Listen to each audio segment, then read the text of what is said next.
স্ক্রিনে যে মানুষটাকে দেখতেছেন সেই সাদ নামক পরিচিত এই বাইটার গল্প দুদিন আগেও কেউ জানতো না। আজ জি কিবরিয়ার শোতে গিয়ে তিনি যেই গল্পটা শেয়ার করলেন, যেই মানুষটা সারাটা জীবন মানুষকে হাসাইছে বিভিন্ন ধরনের খাবার স্বাদ বলে খেয়ে, সেই মানুষটা কত ভয়ঙ্কর একটা গল্প শেয়ার করছে, যেটা সারা মিডিয়াতে এখন তোলপাড় হয়ে গেছে। আপনি যদি এখনও না শুনেন, গল্পটা শুনবেন। একটা মানুষ কতটা অসহায় হতে পারে এই বাইটার গল্পটা শুনলে আপনি বুঝতে পারবেন। আমার গায়ের হসম মনে হচ্ছে এখনই স্থির হয়ে গেল এই গল্পটার কথা মনে পড়ে। আপনি যদি গরিব হয়ে থাকেন, পৃথিবীতে আপনার কোনো মূল্যায়ন নাই, আপনাকে কেউ মূল্যায়ন করবে না।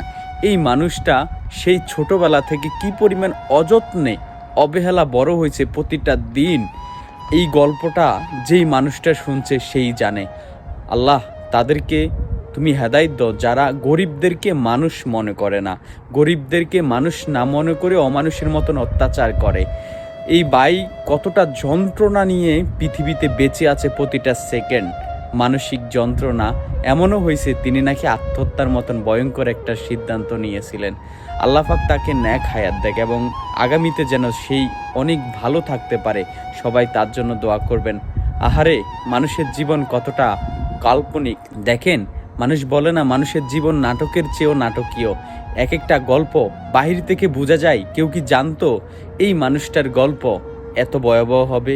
এই মানুষটার ভিতরে কি আছে? যেই মানুষটা সারা জীবন মানুষকে হাসাইছে, মানুষকে হাসানোর জন্য নানান ধরনের ভিডিও করে গেছে, বিভিন্ন খাবার, যেই খাবার আমরা রান্না করে খেতে পারি না, যেই খাবার আমরা রান্না করে খেতে পারি না, সেই খাবার সে রান্না ছাড়া খেয়ে মানুষকে হাসাইছে।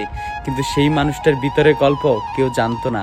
আজকে আরজি কিবরিয়া ভাইকে ধন্যবাদ জানাই, তিনি এমন একটা মানুষকে তুলে আনছে একদম রোড লেভেল থেকে, যেই মানুষের গল্প শুনে আজকে আমরা অনেক কিছু শিখলাম। এতদিন জীবনের প্রতি অনেক অভিযোগ ছিল, এখন এই মানুষটার কথা শুনে জীবনের প্রতি কোনো অভিযোগ নাই। এখন মনে হচ্ছে পৃথিবীর সবচেয়ে সুখী মানুষ আমরা, যারা কোনো কষ্টে নাই আমাদের, এদের তুলনায় আমাদের কোনো কষ্টে নাই। আল্লাহ পাক এই মানুষগুলোকে সুস্থ রাখুক এবং ন্যাক হায়াত দেখ।